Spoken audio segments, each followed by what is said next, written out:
किरिचक्ररथारूढा शत्रुसंहारकारिणी क्रियाशक्तिस्वरूपा च दण्डनाथा महोज्ज्वला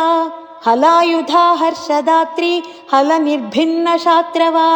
भक्तार्तितापशमनी मुसलायुधशोभिनी कुर्वन्ती कारयन्ती च कर्ममाला तरङ्गिणी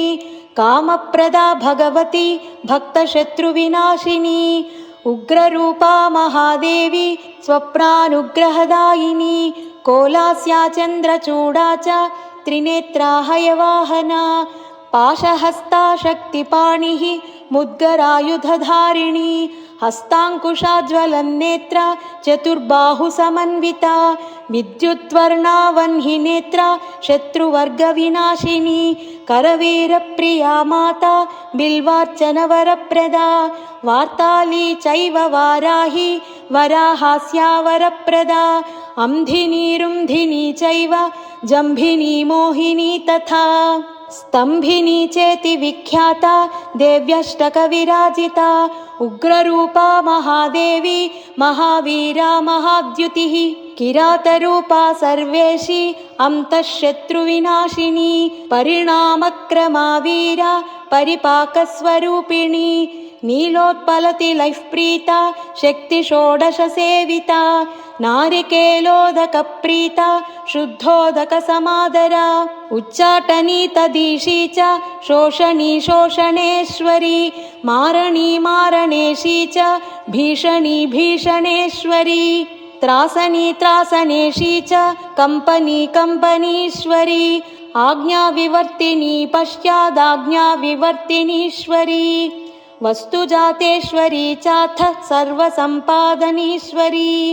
निग्रहानुग्रहदक्षा च भक्तवात्सल्यशोभिनी किरातस्वप्नरूपा च बहुधा भक्तरक्षिणी वशङ्करी मन्त्ररूपा हुम्बीजेन समन्विता रंशक्तिः क्लीं कीलका च सर्वशत्रुविनाशिनी जपध्यानसमाराध्या होमतर्पणतर्पिता दंष्ट्राकरालवदना विकृतास्या महारवा ऊर्ध्वकेशी चोग्रधरा सोमसूर्याग्निलोचना रौद्री शक्तिः पराव्यक्ता ईश्वरी परदेवता विधिविष्णुः शिवाद्यर्च्या मृत्युभीत्यपनोदिनी जितरम्भोरुयुगला रिपुसंहारताण्डवा भक्तरक्षणसंलग्ना शत्रुकर्मविनाशिनी तार्क्ष्यारूढा सुवर्णाभा शत्रुमारणकारिणी अश्वारूढा रक्तवर्णा रक्तवस्त्राद्यलङ्कृता